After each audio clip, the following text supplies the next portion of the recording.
there's a certain expectation that we automatically have, black kids automatically have when they see a black male. If you got 7 or 8 young men, young women that look up to Herm Senior, Lil Herm, and they think that Herm is the greatest thing since sliced bread. And then I walk into your establishment and they initially look at me. The first thing that they're gonna think if they don't say it is, okay, who's this guy? Right. I love being an impact in the community. I teach the way that I parent, and I parent the way that I teach. Yeah. People who are in leader positions don't mean necessarily that they're leaders. We fought to make sure that they had the proper guidance, the proper knowledge, the proper structure, I should say, you know, to focus on what needed to be done. Now I can have a conversation about it because I know the lingo. Yep. Let's go. Welcome to the 7th episode of the Goodenuf2 podcast. I'm your host, Herm Senior II. On this podcast, I like to meet with influential guests and positive leaders within the community.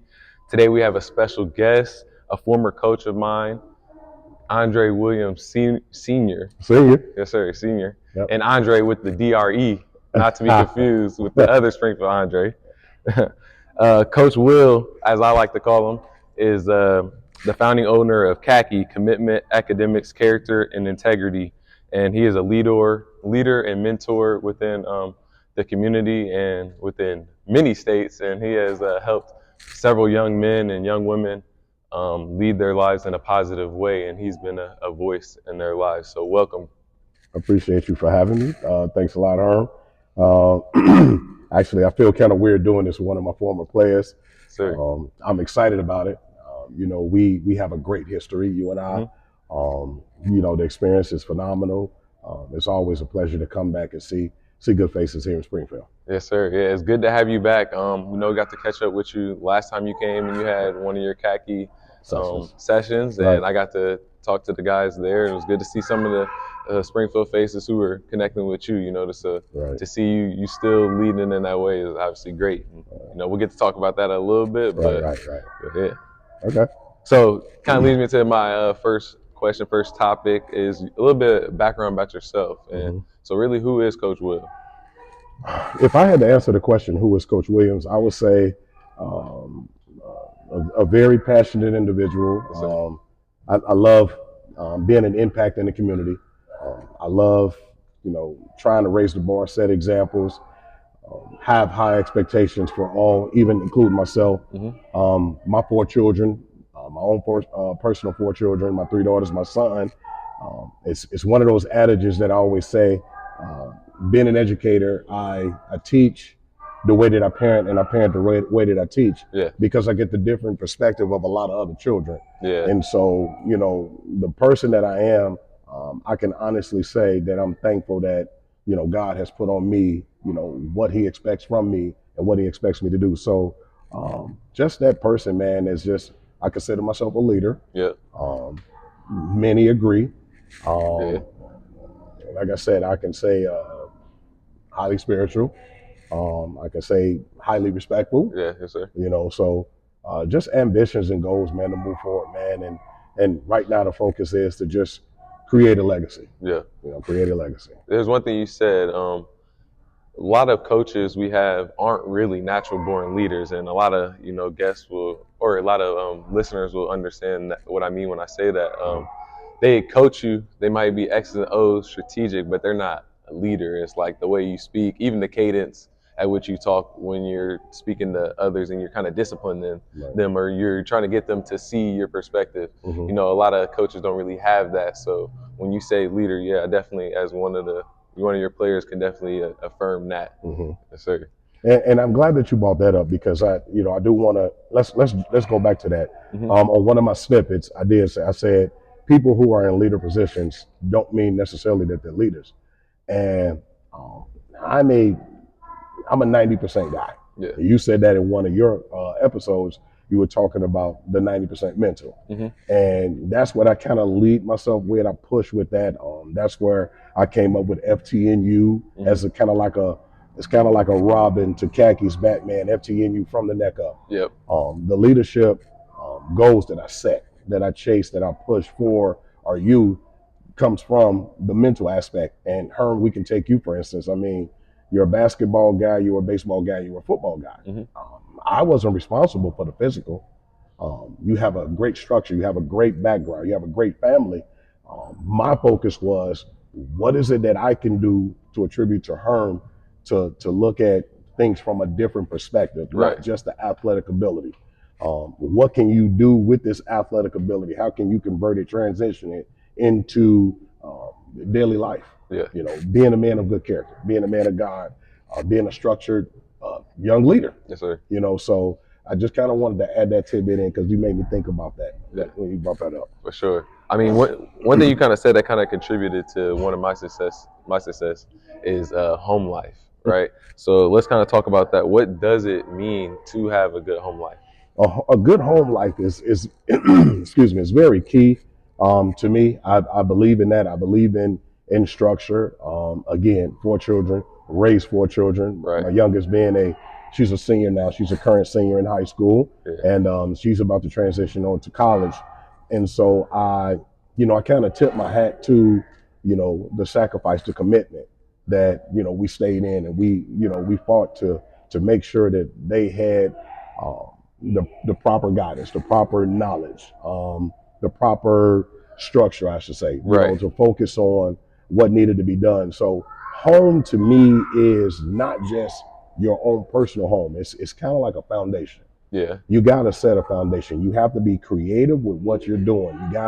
You gotta make sure that you stay locked in from every perspective, because once you get out into this real world, there's many distractions, many detours. Everywhere. So if your foundation is strong, you're gonna always come back to that foundation. That's key. Yeah, and I think that's a very big thing you said, that sometimes we see, like, I've had teammates to where they'd rather come over to my house and hang out rather than go back to the crib, or I had to go pick them up because there's just not, their parents or their guardians are there, but their work schedule might not allow. So there's just stuff that you can never tell.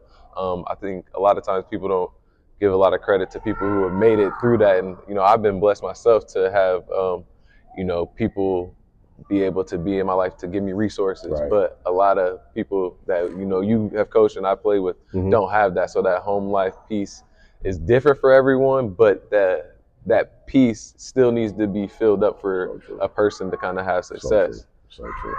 So true. Very true. And very true. Once again, like, coaches like yourself, being at Southeast, I got to see it, having black coaches, but some people that may go to schools a little bit further, different type of background or whatever institution, they might not have a black coach, but they might be a black kid. So why is it important for black coaches to be prevalent and relevant in the community? I would say it's very important because of the number that's out there. And so let's talk from an understanding perspective. Okay, you got, our culture is different. Our culture is different in a lot of ways. That doesn't mean that coaches can't adapt. Non-black coaches can't adapt, but there's a certain expectation that we automatically have. Black kids automatically have when they see a black male. The unwritten rule. We can put that under the unwritten rule. There's just certain things that you expect, and so when you see one, you go from the instant excitement to, okay, what is this man about to put in my life? And so you get instant credibility, if that makes sense. You get instant credibility, and to me, it's up to us to keep that credibility and increase it. It's just like a credit line. The better you are, the more you do, the more credit that they give you. It's almost like you're saying, me as a player coming in, I see a black coach, I'm like, all right, I already like that coach a little bit. I know if I go up to him, he might not just shake me, he might dap me up. I see what you mean. And so it's, like I said, it's instant credit, and you get excited. And then I just love that challenge, man, because since I know that perception exists, like, I didn't have a black coach when I was younger, but the culture, and when I was in high school, the culture was there. And then we also, I come from a different generation where the village raised us. So, you know, I had prominent people in my life, you know what I'm saying, that would interact and socialize with those coaches. So it was kind of it was a hand in, you know, it worked hand in hand with what we were doing. But like today, when you talk about society today, especially with the shortage of dads at home, man, it's very important, man, to, you know, for so many of these young black athletes to see, you know, a black coach and that black coach really care and really mean what it says and does with those children. Yeah, well, like you said, you have 4 children, right? So, you know, Bam was always at our practices, and you know, so we could see that the same way you talk to us, the same way you talk to him. Like a lot of times people switch up, and maybe it might be necessary too, but when that little kid know he gonna be just like us when he grows up, or you know, we look at him and can see where we came from, especially with my dad being a coach. Like I know I was that kid coming to the practices, so you know you want to be a good example, and then it just gives us more trust to trust you that you know, like I said, you're talking to him the exact same way, so we know that you discipline everybody hard. It ain't just cuz, right? It ain't just cuz, or you expect high things out of everybody, not just cuz, right? So you gotta walk the line, because y'all always watching. Like you said, y'all always watching. Yeah, that's what my grandma and a lot of people in my family always told me. Like they may not tell you, but they're looking at what you do, and they're taking notes, or they're taking mental notes on it, and they're trying to, you know, be better. So, and it's on you to make sure they do. Facts. I mean, that's true. Very true. Very true. Like I said, Bam was watching us at practices, and that kind of leads into your culture as a father. But in general, what do sports mean to you, and like what impact does sports have on your purpose in general as you go throughout life? Sports to me is a caveat. It's a language. I can say it like this. Sports is like an introduction. Like my favorite sport is football. I love football. And so if I see someone and they say, man, I love football too, or they say, I don't like football, now we just engage into a conversation. Right. And then they may say, well, you know what, football is cool, but my favorite sport is basketball. Okay, tell me more about basketball. Engage in the conversation. And then when you start talking to people and you guys start saying, oh, okay, this, start saying that, you start learning a lot more about that individual. That individual starts learning a lot more about you, which now takes that path and it takes it to another level. So sports has always been a caveat, and B, it's therapeutic for me, because a lot of times you challenge yourself. Like this is what I do. I can watch a tennis match. And then all of a sudden I'm paying attention to the tennis match, and then I'm like, okay, a volley, a serve, a backhand. Right. You calling out the identifying. Man, and I'm learning. And so it's cool now. Now, can I go teach somebody how to play tennis? No. But now I can have a conversation about it because I know the lingo, the terminology. And so, you know, again, and if you just go nature-wide, sports just seals a lot of deals. It builds a lot of relationships. You know what I mean? Now, if you're an overzealous fan, that's a different story. You know, so I try to avoid them, but sports is just a great thing for me. And I love it. And you know, I pray to have the opportunity to have my senses and do it until I leave this earth. You know, watch it, support it, critique it, analyze it, you name it. You know, so. I definitely feel like sports are like the tip of the iceberg. Like once the sports are like what might bring, like you said, connect you, or sports might be the first place somebody might have saw me, but then it shows you all the other things that go behind it. The nutrition, the religion, the faith, and then everything else that goes along, history. How about the experiences of when you travel? You're going to different places that you've never been before, or places that you never would have thought that you would go, but you had to go there because you had competition in different cities, different states. I believe that's one of the best things about sports is being able to, the one thing I've seen especially is not only are you going, but then your friends, family, they're coming to support you too. Like you said, they might not have never been there, so it's a good thing. So when it comes to CACI, or it just comes to you in general, what is next for you, or what is something we should look out for any projects in the future? Well, the ultimate goal for me is to have a presence. Like for instance, when you say CACI, you flow so fluently with it. There was a time when I started rolling with it, and people would say, "Well, what is CACI?" Right. And they'd be scared to try to rock the acronym because they didn't know how to pronounce it.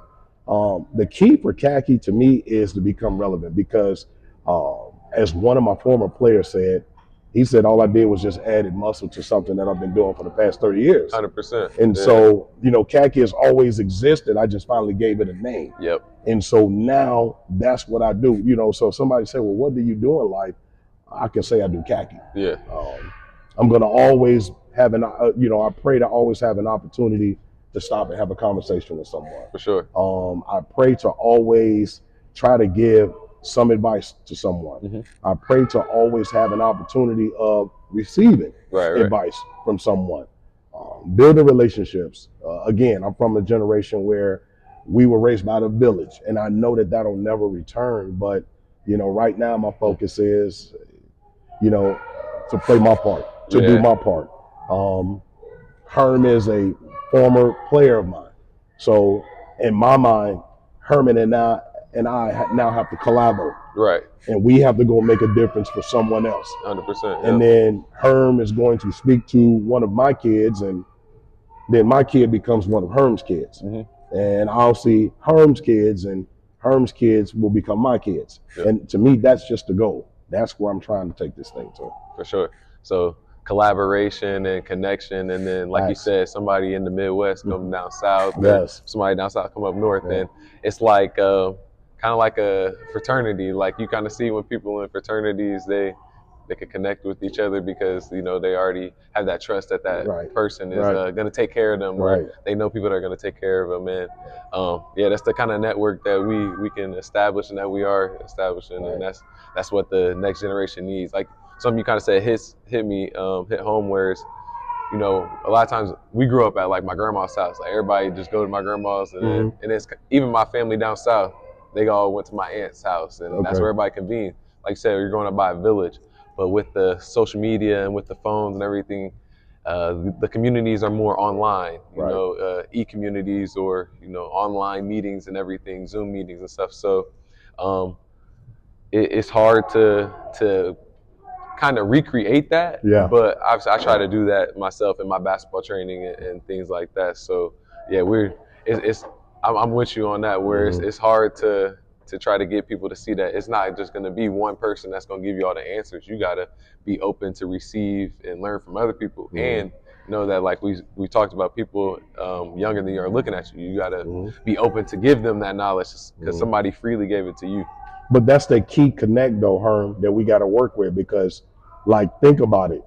If you got 7 or 8 young men, young women that look up to Herm Senior, little Herm, and they think that Herm is the greatest thing since sliced bread. And then I walk into your establishment and they initially look at me. The first thing that they're going to think, if they don't say it, is, okay, who's this guy? Right, who's that man? Yeah. Now, Herm comes to me and gives me all type of energy.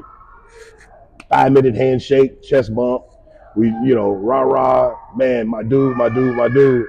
Now what you done to at least 3 of those 6 or 7 is said, if Coach Sino loves him, then he's our guy too. Right. And that's the purpose. That to me is so volatile with what we're trying to do. And let me stop saying try, because we're gonna do it, Herm. That's for sure. That's the thing. It's like right now I'm building that band, and I got a band, and I got some guys who played for me, who didn't play for me, but their friends played for me, that I have these fantastic relationships with. And over the past 4 or 5 years, man, we just been building. Yeah. We've been building. And so I know how great this thing is going to be. It's a blessing. It's definitely a calling. So I'm excited about that. And I just think that, with what you do, with what I do, with what a couple of my friends do, it's the sky's the limit. Yeah. We just have to keep connecting, like we said, and then making sure we hit on those things, those goals that we're trying to reach, and make sure we bring the right people along. So yeah, I'm right there with you. Yeah. Is there anything within the, like current media or current just recent activities that have gone on in the world in the United States or just in sports or anything that you want to shed light on that either you or CACI are trying to tackle and maybe find a solution for? Well, what I do a lot of is I search the media because like I got group chats with a lot of my guys and my young ladies. I search the media and I point out scenarios where people are in impactful situations. Yeah. Politicians, educators, athletes, you name it. That's why I refer to everyone as leader. Yeah. When you're in a leader position, I refer to that, and I show them, I give them the visual because this is a visual, generation. I give them that, and then we have these group chat discussions about it. Like I'll take something and I'll say, okay, I'll take this Twitter post or this Instagram post, and then I'll hit the guys in a session. And I'll be like, okay, guys, what do you think? Yep. Give me your feedback because I want them to. I want to see how they think. I want to see how they, take those type of things and how do they absorb that information. And then I kind of give them a rebuttal, and then they give a rebuttal to my rebuttal, and then next thing you know, they walk away with more than one perspective, and that's the goal. So as far as like nothing really in particular, but I just show them how manipulative the world can be. Trying to push in a certain agenda, right? Exactly. Yeah. Because everything is an agenda. Everyone has an agenda, and I tell my folks all the time, you just want to stay away from the ones who keep theirs hidden. Yeah. Because we all got agendas. We all got them. Just stay away from the ones who keep it hidden, because if it's hidden, they're scared that you may or may not like it. Right. And you don't know what's behind that next door.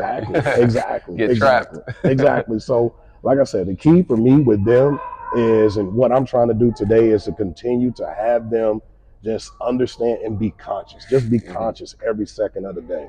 Because that 1 second that you fall asleep, could be that second that now you're apologizing to the world, apologizing for giving your family a bad name, or just things like that. So you want to avoid that. You want to avoid that. I see. So if anybody wants to get in contact with you, of course they could ask me for your information. But what's the best way to get in contact with you if they're like a leader that wants to get involved, or they're somebody who's looking for like some online type of mentorship? I would say the best way is I'm on all social media components. I'm on TikTok, Twitter, Facebook, Instagram, and then I also have a website. So I would say tap into the website to just understand what CACI is about, and then I would also say just word of mouth, association, and like you said, we just continue to build from there. But I would say the best way is any of the social media components. CACI is on all social media components, and then, like I said, have a website to give you a breakdown of what we actually are about. For sure. All right, before we go, you got any questions for me before we hop off? I don't, Herm, because my goal is to continue to stay locked in and stay in communication with you. So I just say, I don't have any questions, but I got advice. Stay abroad with what you're doing. Man, you are destined for greatness. Appreciate that. You're one hell of a leader. You've been showing that since high school. Very solid foundation. Keep doing God's work. Yes, sir. I appreciate you. Yeah, my dog. At the end, I always have everybody look into the camera and say your name and that you are good enough too. Okay. So it's your turn. All right.